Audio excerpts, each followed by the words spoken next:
નમસ્કાર. આકાશવાણી અમદાવાદ વડોદરા પ્રાદેશિક સમાચાર અનિલ પટેલ વાંચે છે. મુખ્ય સમાચાર. ખેડૂતોના લાંબા સમયથી બાકી પ્રશ્નોનું નિશ્ચિત સમય મર્યાદામાં નિરાકરણ લાવવા મુખ્યમંત્રી ભૂપેન્દ્ર પટેલનો નિર્દેશ. રાજ્ય વિધાનસભામાં ગુજરાત સ્ટેમ્પ સુધારા ખરડો 2025 પસાર. છેલ્લા એક મહિનામાં સાસણગીર આવતા પ્રવાસીઓની સંખ્યામાં 18% ઉછાળો. આગામી 2 દિવસ રાજ્યમાં ગરમીથી આંશિક રાહત મળવાની હવામાન વિભાગની આગાહી. અને ખેલો ઇન્ડિયા પેરા ગેમ્સ 2025માં 59 ચંદ્રકો સાથે ગુજરાત છઠ્ઠા ક્રમે. સમાચાર વિગતવાર. મુખ્યમંત્રી ભૂપેન્દ્ર પટેલે સ્વાગત કાર્યક્રમમાં રજૂ થતા ખેડૂતોના પ્રશ્નો તથા લાંબા સમયથી બાકી પ્રશ્નોનું નિશ્ચિત સમય મર્યાદામાં નિરાકરણ માટે નિર્દેશ આપ્યા છે.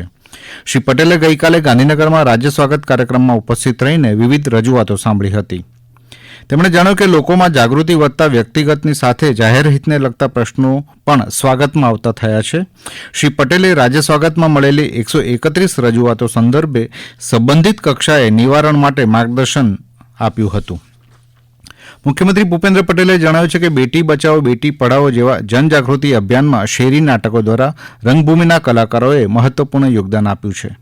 ગઈકાલે વિશ્વ રંગભૂમિ દિવસ પ્રસંગે ગાંધીનગરમાં આયોજિત સ્નેહ મિલન સમારોહમાં મુખ્યમંત્રીએ કલા, સંસ્કૃતિ, સાહિત્ય જેવી પ્રવૃત્તિઓ રાજ્ય આશ્રિત નહીં પરંતુ રાજ્ય પુરસ્કૃત રાખવાની રાજ્ય સરકારની નેમ દર્શાવી હતી.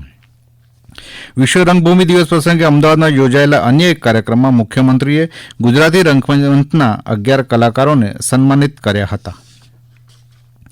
વિધાનસભામાં ગુજરાત સ્ટેમ્પ સુધારા ખરડો 2025 પસાર થયો છે. ગઈકાલે ગૃહમાં ખરડો રજૂ કરતા મંત્રી બળવંતસિંહ રાજપૂતે જણાવ્યું કે કાયદાનું સરળીકરણ કરવા અને વહીવટમાં પારદર્શકતા વધારવા ગુજરાત સ્ટેમ્પ અધિનિયમ 1958માં સુધારા કરાયા છે. ખરડા મુજબ વડીલોપાર્જિત મિલકતના કિસ્સામાં અવસાન પામેલી પુત્રીના વારસદારો દ્વારા કરાતા હક કમીના લેખ પરની ડ્યુટી 4.90%થી ઘટાડીને ₹200 સ્ટેમ્પ ઉપર થઈ શકશે. જ્યારે ગીરોલેખ માટેની ડ્યુટીમાં 80% ઘટાડો કરતા ₹1 કરોડ સુધીનું ધિરાણ મેળવવા ₹25,000ની ડ્યુટી ઘટાડીને વધુમાં વધુ ₹5,000 કરવામાં આવી છે. છેલ્લા એક મહિનામાં સાસણગીર આવતા પ્રવાસીઓની સંખ્યામાં 18%થી વધુનો ઉછાળો નોંધાયો છે. સાંભળીએ એક અહેવાલ. માર્ચના પ્રથમ સપ્તાહમાં પ્રધાનમંત્રી નરેન્દ્ર મોદીની મુલાકાત બાદ સાસણગીરમાં પ્રવાસીઓની સંખ્યા માત્ર 20 દિવસમાં વધીને 59,000 થઈ છે, જે પ્રવાસીઓની સંખ્યામાં 18.8%નો વધારો દર્શાવે છે. તો બીજી તરફ બરડા સફારીની મુલાકાત લેનારા પ્રવાસીઓની સંખ્યા બમણી થઈ છે. ફેબ્રુઆરી મહિનામાં 108 પ્રવાસીઓએ બરડા સફારીની મુલાકાતે આવ્યા હતા, જેમાં વધારો નોંધાતા માર્ચ મહિનામાં 215 પ્રવાસીઓએ બરડા સફારીની મુલાકાત લીધી છે. મયુર સોલંકી, આકાશવાણી સમાચાર, અમદાવાદ.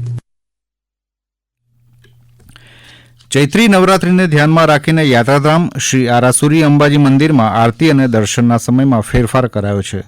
30મી માર્ચે ચૈત્ર સુદ એકમના દિવસે સવારે 9:15 વાગે ઘટસ્થાપન કરાશે, જેમાં સવારે 7થી 7:30 વાગ્યા સુધી આરતી થશે. ભક્તો 7:30 વાગ્યાથી 11:30 વાગ્યા સુધી દર્શન કરી શકશે. ત્યારબાદ બપોરે 12 વાગે માતાજીને રાજભોગ ધરાવાશે. 12:30 વાગ્યાથી 4:30 વાગ્યા સુધી દર્શન કરી શકાશે. ત્યારબાદ સાંજે 7થી 7:30 વાગ્યા સુધી આરતી અને 7:30થી 9 વાગ્યા સુધી દર્શનનો લાવો લઈ શકાશે, તેમ શ્રી આરાસુરી અંબાજી માતા દેવસ્થાન ટ્રસ્ટ દ્વારા યાદીમાં જણાવાયું છે. શ્રી સોમનાથ ટ્રસ્ટ દ્વારા પ્રથમ જ્યોતિર્લિંગ સોમનાથ મંદિરે દર્શને આવતા ભક્તોને સતર્કતાથી ઓનલાઈન વ્યવહાર કરવા અપીલ કરવામાં આવી છે. સોશિયલ મીડિયાના માધ્યમથી ભક્તોને જણાવ્યું કે ટ્રસ્ટની સત્તાવાર વેબસાઇટ somnath.org સિવાય કોઈપણ માધ્યમથી ઓનલાઈન પેમેન્ટ જમા ન કરાવવું. શ્રી સોમનાથ ટ્રસ્ટ દ્વારા ક્યારેય ટેલિફોન, QR કોડ અને UPIથી પેમેન્ટ માંગવામાં નથી આવતું, તેમ શ્રી સોમનાથ ટ્રસ્ટના જનરલ મેનેજર વિજયસિંહ ચાવડાએ જણાવ્યું. લોકો પોતાનું ઓનલાઈન રૂમ બુકિંગ, પૂજાવિધિનું બુકિંગ પણ કરાવતા હોય છે. આ દરેક શ્રદ્ધાળુઓને સોમનાથ ટ્રસ્ટની ખાસ વિનંતી છે કે આપ આપનું બુકિંગ કરાવો તો સોમનાથ ટ્રસ્ટની ઓફિશિયલી વેબસાઇટ somnath.org પરથી જ કરાવો. આ સમાચાર આપ આકાશવાણીના અમદાવાદ વડોદરા કેન્દ્ર પરથી સાંભળી રહ્યા છો. આ સમાચાર આપ અમારી YouTube channel AIR news Gujarat પર પણ સાંભળી શકશો. વધુ સમાચાર માટે અમારી વેબસાઇટ newsonair.gov.in/gujarati અને અમારા એક્સ હેન્ડલ AIR_news_ABAD ને ફોલો કરશો. આવતીકાલથી શરૂ થતી ઉત્તરવાહિની નર્મદા પરિક્રમાને લઈ જિલ્લા પોલીસ દ્વારા વિશેષ વ્યવસ્થા કરવામાં આવી છે.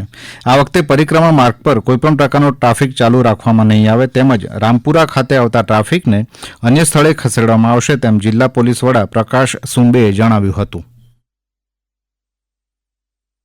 चैत्र महीना में नर्मदा उत्तर वाहिनी परिक्रमा आने वाले 3-4 दिन में शुरू हो रही है. आने वाली सभी परिक्रमार्थियों के लिए जिला प्रशासन और गुजरात सरकार की तरफ से काफी अच्छी तैयारी की गई है. सुरक्षा व्यवस्था को ध्यान में रखते हुए पूरे रास्ते में जगह जगह पे सीसीटीवी का आयोजन भी है. सभी कंट्रोल रूम से मॉनिटर होंगे. आने वाले समय में हम कंट्रोल रूम का नंबर भी सभी के साथ शेयर करेंगे और इसके अलावा पुलिस का जो 100 नंबर के ऊपर कंट्रोल रूम के साथ संपर्क चलता है वो भी संपर्क आप कर सकते.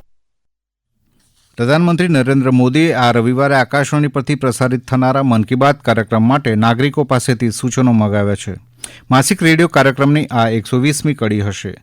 સોશિયલ મીડિયા પર એક સંદેશમાં શ્રી મોદીએ આ કાર્યક્રમ માટે મોટા પ્રમાણમાં સૂચનો મળતા આનંદ વ્યક્ત કર્યો હતો. લોકો આ કાર્યક્રમ માટે પોતાના વિચાર અને સૂચનો ટોલ ફ્રી નંબર 1800117800ના માધ્યમથી નરેન્દ્ર મોદી એપ્લિકેશન અથવા માય જીઓવી ઓપન ફોરમના માધ્યમથી ઓનલાઈન પણ પોતાના સૂચનો મોકલી શકશે. સૂચનો મોકલવાનો આજે છેલ્લો દિવસ છે. વેવ્ઝ ઇન્ડિયા પરિષદના ભાગરૂપે દેશભરમાં યોજાઈ રહેલી વેવ્ઝ એનિમે એન્ડ માંગા કોન્ટેસ્ટની રાજ્યકક્ષાની સ્પર્ધા ગઈકાલે ગાંધીનગરની કર્ણાવતી યુનિવર્સિટી ખાતે યોજાઈ. સ્પર્ધામાં એનિમે, માંગા અને વેબટૂન એમ 3 અલગ અલગ વિભાગોમાં વિદ્યાર્થી અને વ્યાવસાયિકોની શ્રેણીમાં વિજેતાઓને ઇનામ વિતરણ કરવામાં આવ્યા. વિજેતા સ્પર્ધકોની અંતિમ સ્પર્ધા મુંબઈમાં વેવ્ઝ પરિષદના ભાગરૂપે યોજાશે. કેન્દ્રીય માહિતી અને પ્રસારણ મંત્રાલય તથા કર્ણાવતી યુનિવર્સિટીના સહયોગથી media and entertainment association of India દ્વારા યોજાયેલી આ સ્પર્ધામાં સમગ્ર દેશમાંથી 206 સ્પર્ધકોએ ભાગ લીધો હતો. આગામી 2 દિવસ દરમિયાન રાજ્યમાં ગરમીથી આંશિક રાહત મળશે. હવામાન વિભાગે જણાવ્યું છે કે છેલ્લા 24 કલાક દરમિયાન રાજ્યના તમામ જિલ્લાઓનું મહત્તમ તાપમાન 2 થી 3 ડિગ્રી સેલ્સિયસ સુધી ઘટ્યું છે. હવામાન વિભાગના ડાયરેક્ટર એ કે દાસના જણાવ્યા અનુસાર 29 માર્ચ બાદ ફરી એક વખત તાપમાનમાં 3 ડિગ્રી સેલ્સિયસનો વધારો થઈ શકે છે. છેલ્લા 24 કલાક દરમિયાન રાજ્યમાં સૌથી વધુ મહત્તમ તાપમાન સુરેન્દ્રનગરમાં 38.3 ડિગ્રી સેલ્સિયસ નોંધાયું, જ્યારે અમદાવાદનું મહત્તમ તાપમાન 38.2 ડિગ્રી સેલ્સિયસ નોંધાયું હતું. રાજકોટ જિલ્લાના અમારા પ્રતિનિધિ જયદીપ પંડ્યા જણાવે છે કે હવામાન વિભાગે રાજકોટ જિલ્લામાં આગામી 4 દિવસ હવામાન સૂકું, ગરમ અને અંશતઃથી મધ્યમ વાદળછાયું રહેવાની આગાહી વ્યક્ત કરી છે. આ સમયગાળામાં મહત્તમ તાપમાન 37 થી 40 ડિગ્રી સેલ્સિયસ રહેવાની સંભાવના છે. ખેલો ઇન્ડિયા પેરા ગેમ્સ 2025માં કુલ 59 ચંદ્રકો સાથે ગુજરાત 6ઠ્ઠા ક્રમે રહ્યું છે. ગઈકાલે દિલ્હીમાં પૂર્ણ થયેલી આ સ્પર્ધામાં ગુજરાતના ખેલાડીઓએ 12 સુવર્ણ, 24 રજત અને 23 કાંસ્ય ચંદ્રક મેળવ્યા છે. ટેબલ ટેનિસમાં રાજ્યના ખેલાડીઓએ 4 સુવર્ણ, 5 રજત અને 12 કાંસ્ય સહિત 21 ચંદ્રક જીત્યા છે, જેમાં યેઝદી અસ્પી ભામગરા અને ભાવિકા કુકડિયાએ સુવર્ણ ચંદ્રક જીત્યો, જ્યારે વિકાસ ઠાકુર અને જામાની નૂરજહાંએ વિવિધ કેટેગરીમાં રજત ચંદ્રક જીત્યો હતો. ભાવનગરના અલ્પેશ સુતરિયાએ કાંસ્ય ચંદ્રક જીત્યો હતો. રાજકોટ ડિવિઝનના વિરમગામ સુરેન્દ્રનગર સેક્શનમાં લીલાપુર રોડ કેસરિયા રોડ સ્ટેશન વચ્ચે કાર્ય ચાલી રહ્યું હોવાથી આજની વેરાવળ ગાંધીનગર કેપિટલ એક્સપ્રેસ અને 30 માર્ચના રોજ ગાંધીનગર કેપિટલ વેરાવળ એક્સપ્રેસ રદ રહેશે.